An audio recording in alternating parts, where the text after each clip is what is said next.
अरे हाँ त का हाल बा भाई लोग। खेसारी विरोधी के बजा दिले बाजा हमरे नाम वीआईपी राजा। अरे हम लोग भोजपुरी के ट्रेंडिंग स्टार, अरे हाँ अपन ट्रेंडिंग स्टार खेसारी लाल यादव के रिश्ते मूवी के एक और ब्लास्ट मस्त हेवी सॉन्ग रिलीज होके जा रहा बा। अरे हम लोग आकांक्षा पुरी के साथ खेसारी लाल यादव के एक और ब्लास्ट रिश्ते मूवी के सॉन्ग रिलीज होके जा रहा बा, जौन गाना के टाइटल बा सरसों के तेलवा। अरे हम लोग गाना कब तक ले आवता, कौना चैनल पर आवता, कौ तरीके रिलीज करल जाता, गाना कैसन होके बा, पूरा फुल जानकारी मिली तो लोग के ई वाला वीडियो में। तो लोग ई वाला वीडियो के शुरू से लेके लास्ट तक देख लेंगे। बाकी अभी तक हमारे चैनल के सब्सक्राइब नहीं करने के लिए तभी सब्सक्राइब करके से जुड़ जाए। लेकिन तो भाई लोग तो लोग के सबसे पहले बता दी कि वाला गाना लिखले के बता भाई लोग देख लेंगे जो ई वाला गाना बा तो कृष्णा बेदर्दी लिखले बड़न। अरे वाला गाना लिखले बड़ा कृष्णा बेदर्दी।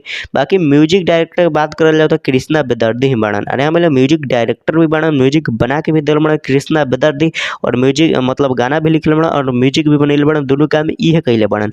बाकी बोलो तो लोग बता दी कि हाँ ये वाला गाना गईला बड़न भोजपुरी के ट्रेंडिंग स्टार खेसारी लाल यादव और शिल्पी राज मिल के दोनों आमदी ये वाला गाना के गईले बा, जौन गाना के टाइटल बा सरसों के तेलवा। अरे हम बोलो ये वाला गाना तो वो लोग के बहुत ही मस्त लगी, बहुत ही अच्छा लगी, बहुत ही झकास लगी, काहे कि ये वाला गाना बहुत ही ब्लास्ट और बहुत ही मस्त बा।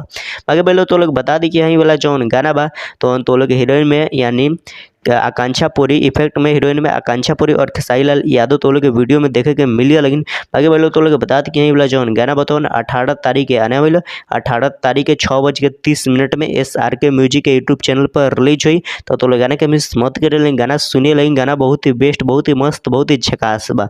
बाकी भाई वाला जौन गाना बताओ रिश्ते मूवी के हम बाकी 14 तारीख से ही मतलब 14 तारीख से ही खेसारी लाल यादव के रिश्ते मूवी भी हर सिनेमा घर में लाग गल बा। अभी तक तो लोग नहीं देखले, देखे के चाहत हो कोई तो जाके अपन नजदीकी सिनेमा घर में जाकर देख सकत रही। फिल्म भी बहुत ही मस्त, बहुत ही झकास और बहुत ही अच्छा बनावल गल बा। अगर तो लोग देखे के चाहत रही तो जाकर देख सके, लेकिन अपना सिनेमा घर में, नजदीकी सिनेमा घर में। बाकी बोले खेसारी लाल यादव के ये वाला गाना के तो लोग मिस मत करे, गाना बहुत ही बेस्ट, बहुत ही मस्त, बहुत ही झकास बा।